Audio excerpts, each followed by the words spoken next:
Hello बच्चों, आज हम लोग फिजिक्स का एक थर्मल का नया टॉपिक पढ़ना स्टार्ट करेंगे जिसका नाम है काइनेटिक थ्योरी ऑफ गैसेस। अभी तक आप लोगों ने थर्मोडायनेमिक्स पढ़ ली होगी, थर्मल एक्सपेंशन पढ़ लिया होगा, जिसमें हमने ये पढ़ा था कि हीट ट्रांसफर होती क्यों है। तो हमने पढ़ा कि जब भी कभी किसी बॉडी में टेम्परेचर का डिफरेंस होगा तो ऑटोमेटिक उसके अंदर से हीट ट्रांसफर होने लगती है, जिसकी डायरेक्शन ऑफ फ्लो किधर होती है, हाई टेम्परेचर से लो टेम्परेचर होती है। तो अगर हम बात करें बेसिकली तो यहाँ पे एक टर्म आ रहा है टेम्परेचर, जो पूरे के पूरे दोनों चैप्टर्स में, चाहे आप थर्मल एक्सपेंशन पढ़िए चाहे आप थर्मोडायनेमिक्स पढ़ेंगे, दोनों में ही टेम्परेचर का ही सारा गेम हो रहा था। स्टार्टिंग में हमने कैलोरीमेट्री पढ़ा था, उसके बाद हमने क्या पढ़ा था, थर्मल एक्सपेंशन, दोनों में ही टेम्परेचर की बात की थी। फिर हमने क्या देखा था, कंडक्शन, कन्वेक्शन और मोड ऑफ ट्रांसफर हीट। ठीक है, तो उसके अंदर भी बेसिकली टेम्परेचर की ही बात हो रही थी। थर्मोडायनेमिक्स पढ़ा, थर्मोडायनेमिक्स में absorb heat, temperature, internal heat, temperature, work done based on temperature, everything is based on temperature. ठीक है, तो आज हम एक नया टॉपिक पढ़ने जा रहे हैं जिसके अंदर हम ये देखेंगे कि अगर हम किसी बॉडी का टेम्परेचर बढ़ाते हैं तो क्या होता है। उस बॉडी के टेम्परेचर को बढ़ाने से बेसिकली हम उसको एक टाइप की हीट प्रोवाइड कर रहे हैं, एनर्जी प्रोवाइड कर रहे हैं। तो अगर हम किसी बॉडी को टेम्परेचर प्रोवाइड कर रहे हैं तो बेसिकली हम उसकी क्या चेंज कर रहे हैं, एनर्जी चेंज कर रहे हैं। और हमें और आपको ये बात पता है कि जब भी किसी बॉडी की एनर्जी चेंज होगी तो जाहिर सी बात है उसका जो मोशन है वो और तेज हो जाएगा, तो बेसिकली उसकी वेलोसिटी बढ़ जाएगी। बढ़ जाएगी नहीं बढ़ जाएगी भाई। अब किसी मॉलिक्यूल है, अभी कोई एक मॉलिक्यूल है वो 20 डिग्री सेंटीग्रेड पे रूम टेम्परेचर के आसपास मस्त घूम रहा था, आप आए सडनली इसका टेम्परेचर 100 डिग्री सेंटीग्रेड कर दिए, तो क्या ये कमरे में फिर रहेगा भाई? इसका टेम्परेचर बढ़ चुका है और इसका टेम्परेचर आपने 80 डिग्री सेंटीग्रेड से बढ़ा दिया है। सोचिए कितनी इसका मोशन में क्या चेंज आ गया होगा कि नहीं होगा। ये तो वही बात हो गई कि आपके पास 20 रुपए था, आप घूम रहे थे और सडनली आपको किसी 80 रुपए और दे दिया, आपके पास 100 रुपए हो गए। अब आप जब पिक्चर देखोगे, मोबाइल का रिचार्ज कर सकते हो, कितने सारे ऑप्शंस खुल गए हैं। लेकिन पहले क्या था, 20 रुपए में सिर्फ 2 टिक्कियाँ, 1 टिक्कियाँ आती, अच्छी क्वालिटी की तो वो भी ना आती है कि नहीं है। लेकिन 100 रुपीज में ऑप्शंस बढ़ गए हैं, तो उसी तरीके से इसका मोशन इतना फास्ट हो चुका रहेगा कि इसके पास बहुत ज्यादा ऑप्शंस हो चुके होंगे। ये बात समझ में आती है? चलिए ठीक है। तो बेसिकली जो हमारा मुद्दा है आज फिर से एक बार घूम के आता है किस पे, टेम्परेचर पे। जब भी हम किसी कंटेनर को लेते हैं और कंटेनर के अंदर पाई जाती हैं क्या हमारे फिजिक्स में, गैसेस। हमने इसको हीट दी, हीट देने का एजेंडा क्या था, बेसिकली हमने इसको हीट देके इसका टेम्परेचर बढ़ा दिया। टेम्परेचर बढ़ाने से क्या होगा, इनके मॉलिक्यूलर स्पीड बढ़ जाएगी और मॉलिक्यूल्स की स्पीड बढ़ने की वजह से इंटरनल एनर्जी बढ़ जाएगी और कुछ हो सकता है वर्क भी होना स्टार्ट हो जाए। ठीक है ना। तो बेसिकली हमको आज के चैप्टर में इन्हीं बातों पर डिस्कशंस करना है कि जो इनके अंदर इंटरनल चेंज हो रहा है वो हम कैसे देखते हैं। भाई जब हम टेम्परेचर को इंक्रीज कर रहे हैं हीट देके, तो सिर्फ टेम्परेचर नहीं बढ़ता गैस का, उसके साथ साथ और पैरामीटर जैसे वॉल्यूम एंड प्रेशर में भी चेंज होता है। तो इन बातों को हम समझने के लिए आज हम एक टॉपिक पढ़ने जा रहे हैं जिसका नाम है KTG, जिसका फुल फॉर्म होता है काइनेटिक थ्योरी ऑफ गैसेस। ये एक बात मैं क्लियर कर दूं, 11th क्लास के हिसाब से बहुत ज्यादा इंपॉर्टेंट टॉपिक है। मतलब एक बात जान लीजिए कि ये स्कोरिंग टॉपिक है। क्यों स्कोरिंग है? कुल मिला के छोटा सा चैप्टर है, एक दिन का भी नहीं है चैप्टर आपके लिए। मुश्किल से 3 टॉपिक इसके अंदर जो है आपको पढ़ने हैं। नंबर 1 गैस लॉ, जो कुल मिला के सिर्फ 3 हैं। नंबर 2 कुछ एजम्पशंस हैं, कुछ साइंटिस्ट थे जिन्होंने केटीजी के बारे में बात की थी, जिसमें एक प्रसिद्ध साइंटिस्ट थे जिनका नाम था मैक्सवेल ने इनके कुछ एजम्पशंस लिए। उन्होंने कहा कि ये बातें मानोगे तो ही केटीजी पढ़ना, नहीं तो मत पढ़ना। तो कुछ एजम्पशंस के साथ हम पढ़ेंगे क्या, केटीजी थ्योरी। फिर हम देखेंगे इन्हीं के केटीजी की थ्योरीज के बेसिस पे जो बाकी साइंटिस्ट थे उनका एक्सप्लेनेशन।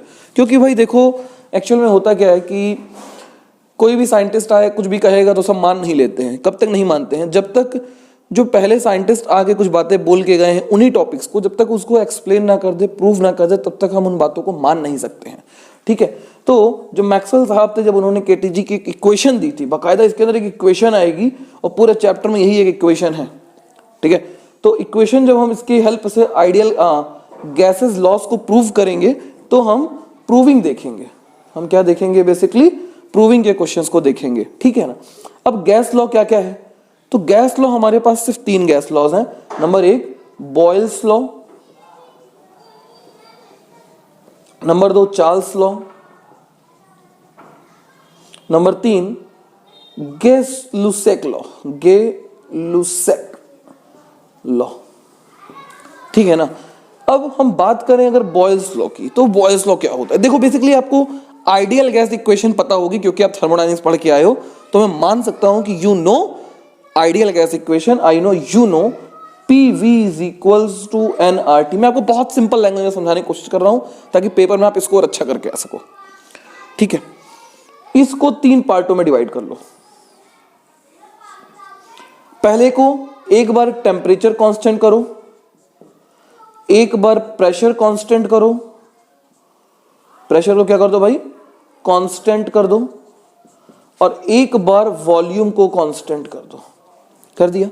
जब आप टेम्परेचर को कांस्टेंट करते हो तो टेम्परेचर कांस्टेंट हो गया भाई। कंटेनर अगर एक फिक्स्ड कंटेनर है, मतलब उसमें पिस्टन चेंज नहीं कर रहे हैं हम लोग, तो बेसिकली हम कह सकते हैं कि n तो कांस्टेंट है, नंबर ऑफ मोल्स, r भी कांस्टेंट होता है, गैस कांस्टेंट है। हालांकि इसका डेरिवेशन भी हम इस चैप्टर में पढ़ेंगे कि ये चैप्टर में डेरिवेशन कैसे हुआ था इसका।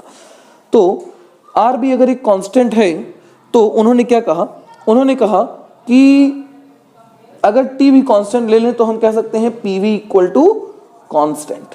ठीक है, ये मैं उन बच्चों के लिए कह रहा हूं जो पेपर में डायरेक्ट लिख के आ सकते हैं।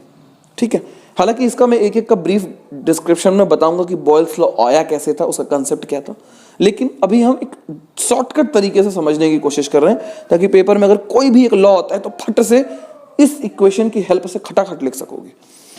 P इक्वल टू कॉन्स्टेंट का मतलब है P कॉन्स्टेंट हो गया तो V is directly proportional to किसके हो गया, टेम्परेचर के। क्यों हो गया? क्योंकि P कॉन्स्टेंट ले लिए, N कॉन्स्टेंट है, R कॉन्स्टेंट है, तो V dependent on only on temperature. And the third one is V constant हो गया तो P is depending upon temperature, तो P is directly proportional to T। और इसका नाम है, जो ये इस लॉ को दिए थे टेम्परेचर को कांस्टेंट रखते हुए, तो उन्होंने दिया था बॉयल्स जी ने। तो इसको हम बोलते हैं बॉयल्स लॉ, बॉयल्स लॉ। इसको हम बोलते हैं चार्ल्स लॉ, चार्ल्स लॉ। और इसको हम बोलते हैं क्या, गै-लुसेक लॉ, गै-लुसेक लॉ। ठीक है ना। लेकिन ये तरीका पूरा पूरा गलत है, लेकिन इससे डेफिनेशन आप दे सकते हो। आप डेफिनेशन क्या देते हो? आपने PV is equal to nRT आपने याद कर ली, एक बार आपको पता है T, एक बार P, एक बार V। ठीक है, अगर हम T को कांस्टेंट रख दिए तो गै-लुसेक बॉयल्स लॉ क्या कहते हैं कि at constant temperature pressure is inversely proportional to volume. At constant temperature pressure is inversely proportional to volume. It means अगर किसी मॉलिक्यूल्स के अंदर प्रेशर बढ़ता है तो उसका वॉल्यूम कम होगा, या वॉल्यूम को कम करने से प्रेशर बढ़ जाएगा। ये आप समझ भी सकते हो। मान लो आपके पास एक कंटेनर था, अभी हम इसको एक एक करके समझेंगे। ठीक है, तो यहां तक हमको समझ में आ गया कि इस चैप्टर में बेसिकली हमको क्या पढ़ना है। तो हमको 3 टॉपिक्स पढ़ने हैं। Number 1 laws, number 2 kinetic theory, और number 3 on the basis of theory derivations of laws. Laws कितने थे? 3 लॉज थे, सॉरी 3 लॉज थे। कौन कौन से? Boyle's, Charles and Gay Lussac law. Boyle's law क्या कहता था? बॉयल्स लॉ कहता है बच्चे कि at constant temperature pressure is volume is inversely proportional to, आप इसको उल्टा लिखिए ज्यादा अच्छा रहेगा, volume is inversely proportional to pressure. ठीक है, at constant pressure volume is directly proportional to temperature, and at constant volume pressure is directly proportional to temperature. मतलब अगर आपको डेफिनेशन लिखनी है बॉयल्स लॉ की तो आप क्या लिखोगे? At constant pressure volume is inversely proportional to pressure for certain amount of gas. लिख सकते हैं।